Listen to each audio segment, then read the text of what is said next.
Why are you here? On my way home, when I passed through a deserted park, I heard a cat-like cry from the trash bin. I thought someone had played a prank and got stuck inside, so I peeked in. There was my 3-month-old daughter. She was supposed to be home with my husband. In a panic, I called him, and he calmly lied. Our daughter is napping. I couldn't believe he would abandon our own child. Furious, I decided to make my husband suffer the same fate. I am Mary, 30 years old. At my workplace, I was courted by John, the son of the company president. We got married just 3 months later, and I became a housewife to support him. During our courtship and early marriage, John was very kind. My parents-in-law also blessed us, and I was living happily every day. However, as time went by, John's true nature, which I hadn't seen during our courtship, began to emerge. About half a year after getting married, I happily became pregnant. Since John and I had talked about wanting a child soon, I immediately shared the news. John said, Really? Yes. It must be a boy. I replied, We don't know yet, but as long as the baby is healthy, either gender is fine. John insisted. No, our child is definitely a boy. Despite my reservations, he was thrilled about the pregnancy. From then on, John took it upon himself to inform our parents and colleagues that we were having a son. He even assumed the baby's name would be male and started buying boys' clothes. His unwavering belief became more pronounced. I worried. Is John really okay with this uncertainty? Months later, during a prenatal checkup, we finally learned the baby's gender. I hesitantly told John, the baby is a girl. His reaction shocked me. What? Why a girl? I wanted a boy. I explained that we couldn't choose the gender, but she was healthy and would surely be adorable. John retorted, I don't care. It's because you didn't take proper care of yourself that it's not a boy. I was taken aback. I'd never heard that my lifestyle affected the baby's gender. John's unreasonable blame left me speechless. Despite my efforts, I couldn't argue with his absurd reasoning. Would he love our daughter when she was born? For the first time, I felt anxious about our life together. Since learning our child was a girl, John's attitude toward me grew noticeably colder. Today is the day to buy baby supplies. Remember? I reminded him. His response. I'm not in the mood, so I won't go. I sighed. This wasn't the first time he'd canceled plans related to our child. When he thought it was a boy, he eagerly prepared everything. Now that it's a girl, his motivation seems non-existent. In the evening, John finally returned home. I'm back. I'm starving. Is dinner ready? It'll take a little more time, so please be patient. Despite repeatedly breaking promises, John acted nonchalant. Annoyed, I couldn't help but respond in an irritable tone. What's with that attitude? It's nothing. You're so cheeky. Whose money do you think supports our life? Frustrated, John pushed me on the shoulder. Ouch! I never thought I would be subjected to violence. With my growing belly making balance difficult, I stumbled and fell backward.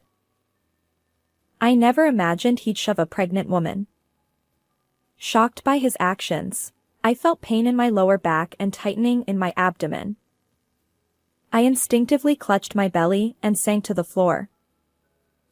Ouch, my belly! I'm sorry. Work has been stressful lately, and I lost control. I won't do it again. Perhaps seeing my distress, John hurried over, helped me up, and guided me to the sofa. He brewed a warm drink and brought a blanket. It was the first time in a while that he'd been so kind. Thank you. I'm okay, now. Seeing John's concern, I wondered if stress was the cause of his behavior. I decided to forgive him. Some time later, I safely gave birth to a lovely baby girl. I named her Helen. She grew up healthy and lively. As I'd feared during pregnancy, John remained indifferent to our daughter. Despite my disappointment, I hoped that fatherly instincts would eventually awaken in him. One day, while struggling with parenting Helen, I received a call from my mother. She had been in an accident and was injured, requiring hospitalization. Since my father's passing, she had been living alone without any reliable relatives nearby. Although her life wasn't in immediate danger, I worried and decided to visit her. However, our family home was far away, and the journey would take a full day. I hesitated to take 3-month-old Helen with me. When I informed John that I was going to visit my mother, he responded with an indifferent and showed no interest in coming along. Despite my concerns about leaving Helen, I had no other option but to entrust her care to him. Please follow the instructions for preparing the formula exactly as I showed you. If you're unsure, I've left notes, so make sure to check. John replied, I'll manage for a day. You better hurry, you'll miss the train. Reluctantly, he agreed to take care of Helen during my absence. Initially, he wore a displeased expression, but after repeated requests for his cooperation in parenting, he seemed to understand. He even made an effort to learn about feeding and diaper changes. Perhaps this was an opportunity for John to grow as a father. On the morning of my departure, I left with hopeful expectations, torn between my responsibilities and my longing to see my mother. After a long journey, I safely reunited with her. She appeared more spirited than I had anticipated. With hospital arrangements settled, I stayed overnight at my childhood home. The next day, I had planned to spend the morning with my mother before returning. However, she called early, suggesting I come back sooner for Helen's sake. Worried about our child, I had initially told John I'd return in the evening. But I changed my plans, opting to take the first train home. As a result, I arrived at our nearest station well ahead of schedule, eager to see Helen. I walked briskly toward home. Wait, what's that sound? Along the path from the station to our house, there was a sparsely populated park. As I passed through, I heard something resembling a baby's cry. I glanced around, but there was no one else, no parents with children or anyone else nearby. It must be my imagination, a baby wouldn't be here. Perhaps it was just a kitten's mewing. Despite my rationalization, curiosity got the better of me, and I entered the park to investigate. As I walked, guided by the sound, it seemed that the cries were coming from inside a trash bin. Perhaps someone had played a prank, trapping a creature inside. Feeling sorry for it, I opened the lid to rescue whatever was stuck. But to my surprise, it wasn't a cat, it was Helen. What? Why is she here? I exclaimed. There she was, my daughter, Helen. Panic surged through me, but I quickly lifted her out of the trash bin. Helen cried intensely, but as I held her, she gradually calmed down. She looked at me and even managed a little smile. Relieved by her well-being, I sighed. But how could this be? Helen was supposed to be home with John. I hurriedly called John. Hello? How's Helen? John replied nonchalantly. Oh, she's napping, so no problem. I couldn't believe his obvious lie. Still, I managed a response and hung up. John likely had no idea I'd changed my plans and was already near home. He thought Helen's situation wouldn't be discovered, so he lied to me. Hearing his words, my trust and affection for him crumbled audibly.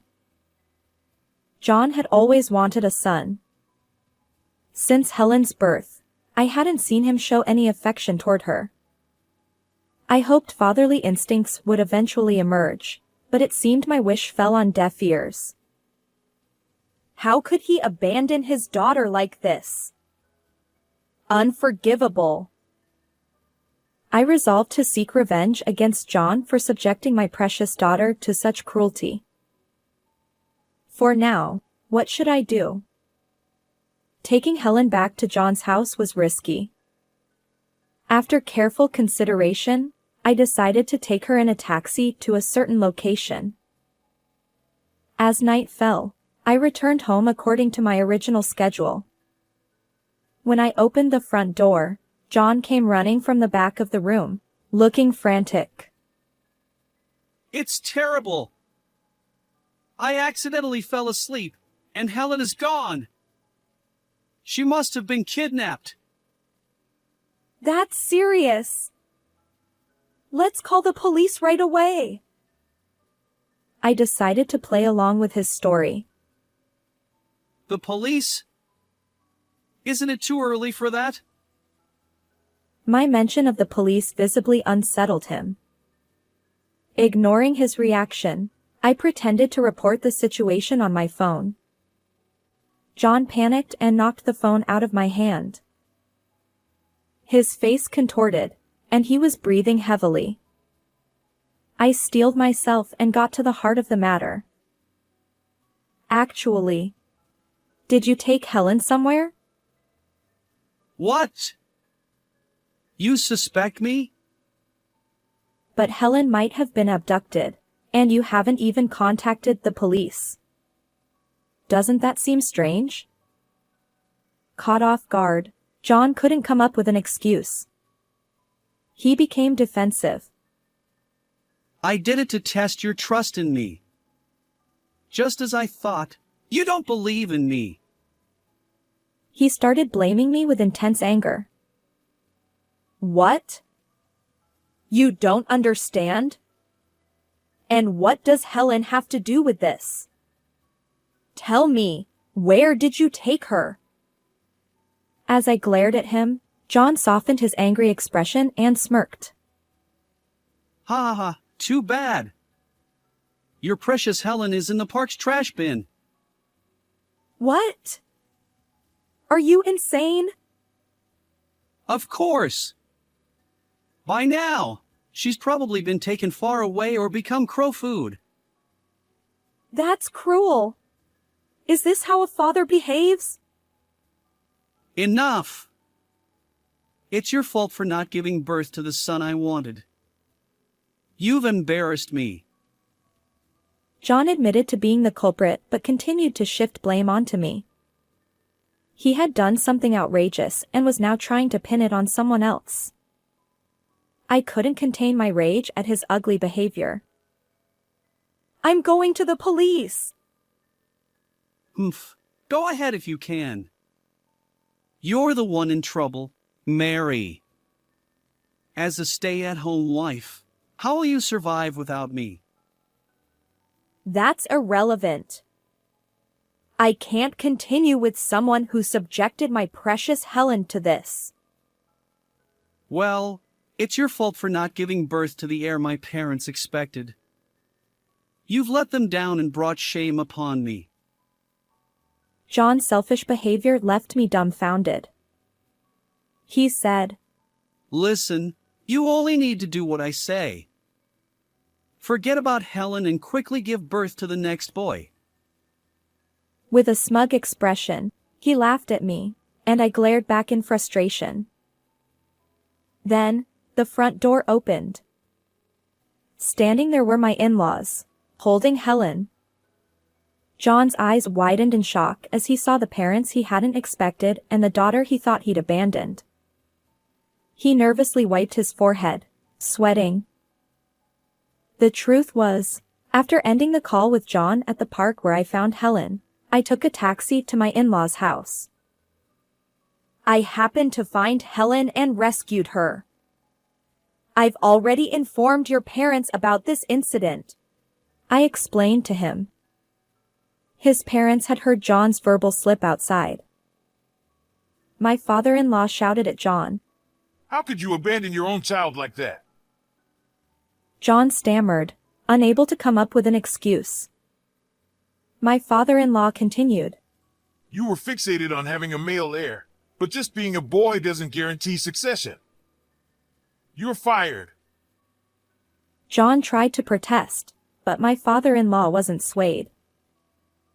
We'll also nullify any talk of you being the next company president. Our family ties are severed, so don't come to us again. John, who had always been confident and boastful at work, couldn't defy my strict father-in-law.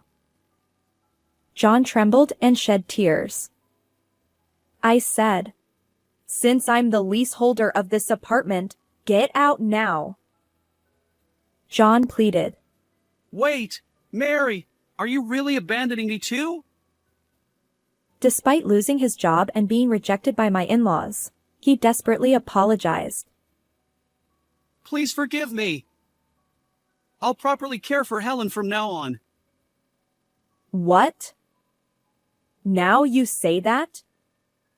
You abandoned your own child, and just because she's not a boy?